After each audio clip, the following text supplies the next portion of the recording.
It's like clockwork with Fox after a bombshell indictment by the Department of Justice regarding Russian nationals who used an American media company in Tennessee, Tenet Media, to recruit right-wing influencers to spread Russian propaganda. Fox kicks into high gear and immediately mocks the Department of Justice and then tries to say, oh, this is the Democrats weaponizing the DOJ again, trying to make this Russia, Russia, Russia. Look, Russia is trying to interfere with our elections. This is a detailed indictment about a Russian agent named Edward Gregorian. It has the emails to this American media company, Tenet. It has the details about these specific transactions, but why get lost in the weeds of facts when you are Fox, a propaganda channel perpetuating the Russian disinformation? So here is Jesse Waters, one of the top hosts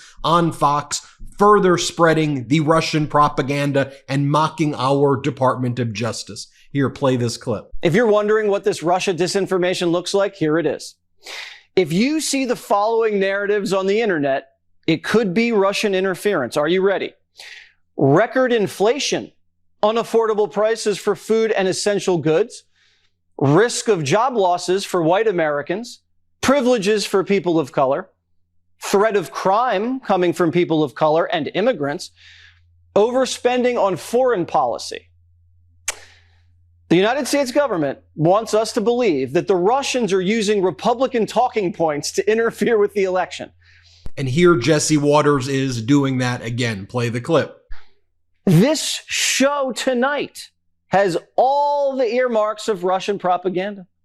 Now here is Laura Ingraham mocking it as well and saying, here we go again, Russia, Russia, Russia. And they have Vivek Ramaswamy on as well. Play this clip. I want to move to another topic, which is that DOJ seems to be back to Russia, Russia, Russia, because they announced indictments against Russians for alleged election interference. So the media's favorite talking point, they think, is back. Watch this. They're not saying explicitly that Russia is trying to help Republicans, but if you just read the context of it, it's extremely easy to figure out what we're talking about here and what the U.S. government, the Justice Department, is alleging that Russia was doing really to booster Donald Trump's efforts in 2024 after doing that 8 years ago in 2016. Vivek, what's going on here? Are they laying the groundwork for more censorship? Well, the reality is they already did this in 2016. So they have a historical practice when they're afraid of Donald Trump coming back to office. They invent every figment of imagination of Russia or somebody else putting him there without actually paying attention to the threats coming from our own administrative state to free and fair elections in the United States. So when you see the suppression of information like the Hunter Biden laptop story on the eve of the last election, that was election interference, but it happened right here at home in the United States of America. It wasn't some foreign country doing it. And even as it relates to this whole discussion, Laura, it's an interesting moment for us in the West and in the United States when the greatest threats to the U.S. aren't coming from Russia or anywhere else. They're coming from right here at home for our own government actors that are violating our own enshrined principles to achieve their own, I would say, narrow-minded ends, especially on the left. That's where we are today. And I think that's a unique moment in American history where our greatest threats are actually resident right here within. Then you have Jesse Waters pushing this weird talking point that Governor Walz isn't masculine enough, and he sips drinks with straws that apparently makes him not masculine. I mean, what are these people even talking about? Here, play this clip. Women love masculinity, and women do not love Tim Walz. So that should just tell you about how masculine Tim Walz is. The other day, you saw him with a vanilla ice cream shake. Had a straw in it. Oh. Again, that tells you everything. Judge Janine. Then Jesse Waters claims that Vice President Kamala Harris does not even understand the positions that she is taking, and it's being fed to her because they realize on Fox, while Donald Trump is talking about Hannibal Lecter and getting electrocuted or eaten by sharks, Vice President Kamala Harris is actually in swing states talking about what she's going to do to help small businesses. So when I show you this clip, focus on the Chiron and not Jesse Waters' stupidity, or you can focus on both and contrast them. Play this clip. This position she's taking on regulation and tax cuts, she didn't create that. She doesn't even know what this stuff means. Do you think if you could ask Kamala Harris to explain what a small business startup tax deduction means, she could explain it? No. Kamala, what exactly are the regulations that you're going to be cutting for small business? She can't answer. Dana, she's the one that put the regulations on. With COVID, I mean, if you install like a electric charging station, you have to hire a Pacific Islander under the Kamala Harris, Joe Biden plan. Because what they are afraid about, what they don't want their viewers to know, is the fact that like Goldman Sachs, I guess to MAGA Republicans, Goldman Sachs, what, are they Marxist or communist now? Goldman Sachs says that there would be an economic boom under Vice President Kamala Harris and essentially devastation under Donald Trump. Goldman Sachs predicted a way stronger GDP and job growth if Vice President Kamala Harris wins instead of Donald Trump. Also, Vice President Kamala Harris rolled out her small business tax cut plan to actually help spur the economy with her bottom-up, middle-out economic vision. Kamala Harris proposed expanding the small business tax deduction to $50,000 from $5,000 in New Hampshire on Wednesday, where she announced a first-term goal of 25 million small business applications, up from 19 million under President Biden. Actual goals, actual data. Or on the other hand, you've got people on Fox just spewing utter nonsense like Laura Ingraham saying that actually Vice President Kamala Harris has an anti-freedom agenda. As I said, folks, it's all propaganda from Fox. Here, play this clip. But now we see that their view of freedom only extends to a limited number of activities. Like you have the freedom to abort your own offspring. You have the freedom to consume as much porn as you want, do as many drugs as you want, maybe gamble your life savings away. You can do all that. But they do not believe in the freedom of voters who have questions that they want answered. A question that I am frequently asked is, Ben, how do you stay so calm when you're doing your reporting with all that's going on in the world? And I say, one of the tricks that I use is actually I use an app that's called Calm. And the app called Calm has these grounding exercises and expert talks and meditations that I listen to in the morning and sometimes before I go to sleep. And it's been really helpful for me. Calm, it's the #1 app for sleep and meditation, giving you the power to calm your mind and change your life. And it's really helped me. It's got meditations to work through anxiety and stress and boost your focus and build healthier habits and take better care of your physical well-being. And look, stress less, sleep more, and live better with Calm. Try it out. I think you'll really like it. For listeners of our show, Calm is now offering an exclusive offer of 40% off a Calm premium subscription at calm.com/Meidas, calm.com/Meidas. Go to calm.com/Meidas for 40% off unlimited access to Calm's entire library. That's calm.com/Meidas. And here's more from Jesse Waters trying to say, what's such a big deal about what's going on here with Russia interfere? What? Just people giving a little bit of money. I'm glad they held a press conference. Here, play this clip. They were being paid by this generous benefactor, and it turns out actually it was RTTV. All right, so people here took money, they didn't know where the money was coming from, and it didn't change the way they talked on the internet. No. Got it. That was worth a press conference. I'm really glad Garland came out and said something.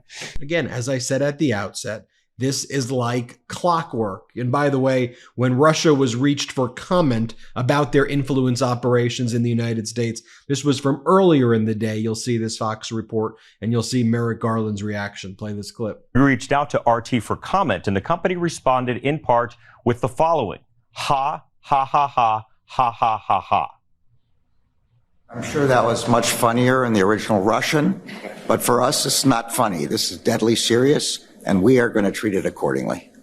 Then you have Jessica Tarlov, who's really the only pro-democracy voice on Fox right now, talking about that Goldman Sachs report that I just showed you. And as Mark Cuban said, that's real money right there. Play this clip. Go ahead. Yeah, totally. We have excellent counters of all political persuasions, but we also do have nonpartisan groups like the Penn Wharton group that put out their budget model and said that Donald Trump would take the deficit 5.8 trillion she'd only add 1.2 trillion. You had Goldman Sachs that came out today and they said that the GDP will significantly decrease under Donald Trump and it'll continue to increase under Kamala Harris. Look at what Moody's has said, also nonpartisan, talking about how if you're going to round up a bunch of immigrants and you're going to have tariffs, which he keeps saying isn't a tax on consumers, and that's what the national tax is that people are talking about. If you're going to implement tariffs, guess what's going to happen? The economy is going to suffer for it. That's not what Kamala Harris is proposing in the American public. I'm going to steal 30 seconds for Brian. So then at the evening, they try to do extra propaganda for Donald Trump on Fox, and they host him in a town hall where, at least on the first part, the audience doesn't ask any questions.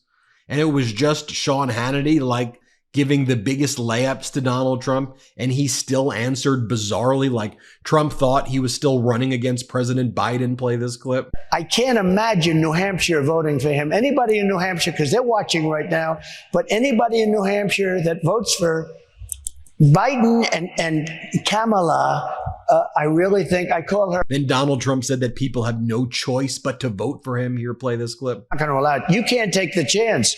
You have no choice. You've got to vote for me. You've got to vote for me. You got to.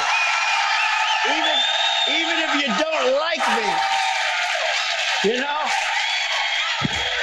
Yeah. It's no, but even if you don't like me, you can sit there and say, I can't stand that guy, but there's no way I'm going to vote for her. No, you. And then Donald Trump whined and said he's not weird, and his running mate, J.D. Vance, is not weird. Here, play this clip. J.D. is not weird. He's a solid rock. I happen to be a very solid rock. We're not weird. We're other things, perhaps, but we're not weird. But he is a weird guy. He walks on the stage. There's something wrong with that guy. And he called me weird. And then the fake news media picks it up. That was the word of the day. Weird, weird, weird. They're all going, but we're not weird guys. And you want to see more Fox propaganda here? Then Jesse Waters was like, the debate was supposed to be tonight, but I guess she doesn't really work at McDonald's. She doesn't want to do a debate tonight. Again, they create this alternative reality that none of this is factual. They just lie over and over again. And I hope if you used to watch Fox, I hope when I lay it out like this, you see what they're doing. This is intentional. This is malicious. And they're trying to and succeeding in dividing us against each other. Watch Jesse Waters here. Play this clip. She's never even started a business. She just worked at McDonald's. Did she? That's right. She never worked at McDonald's. There's no evidence. I'm just excited, Dana, for the debate tonight. It's going to be exciting to see these two go at it. Oh, that's right. Kamala chickened out. The Fox News debate was supposed to be tonight, but we're going to get the Hannity town hall instead. Great. This is Jesse Waters, who last night was complaining that Vice President Kamala Harris doesn't sound Indian enough, he says. And he says that why is she trying to talk black and now she wants to sound like Fani Willis? She should sound Indian. How disgusting is this? What is this even? Play this clip. Kamala was raised by an Indian mother in Canada, but now she sounds like Fani Willis. You know, it was interesting when I read some of the indictment by the Department of Justice and I was going through the allegations. What was interesting is that even the Russian influence operation thought that like some of the things that Tucker Carlson was doing would make it too obvious that Russia's fingerprints were on it. And so like, maybe we can't do that. Or maybe like, that's how bad it got. And look, I did a whole hot take where I went through and read the indictment. Read the indictment so you can see specifically the agent, how they targeted this American media company, and specifically what they're doing. But now you have Fox trying to go, oh, I guess it's the DOJ weaponizing. Let me show you this actually. Because what are the MAGA Republicans doing? Are they going to be focused on this? No, they're going to subpoena Governor Walz under some conspiracy that he's linked to the CCP. And here's my good friend of the MeidasTouch Network, Congressmember Jared Moskowitz, talking to CNN about it. Play the clip. The system is set up not to find compromise, not to find these things. I mean, my colleagues across the aisle, we're going back to Washington next week. What are we doing? We're going to subpoena Tim Walz in the Education Committee. We're sending the vice presidential candidate a subpoena. And then in the very same day, my colleagues want to talk to us about the weaponization of government. So we're not, the 118th Congress isn't serious about handling things for the American people, lowering costs, keeping people safe in their communities. It's going to take a new Congress to try to lead on these issues. And while we don't know the specifics here, right, each case is slightly different, but there's a similar current that runs through all of them. And if we find out more details, similar to the Michigan case, this is a 14-year-old, obviously didn't buy that gun legally on their own. And so we'll have to find out what the parents knew or didn't know, just like the shooter that almost killed former President Trump a couple of weeks ago. Yeah. Well, there you have it, folks. Hit subscribe. Want to get to 4 million subscribers. Thanks for watching. Love this video? Make sure you stay up to date on the latest breaking news and all things Meidas by signing up to the MeidasTouch newsletter at MeidasTouch.com/newsletter.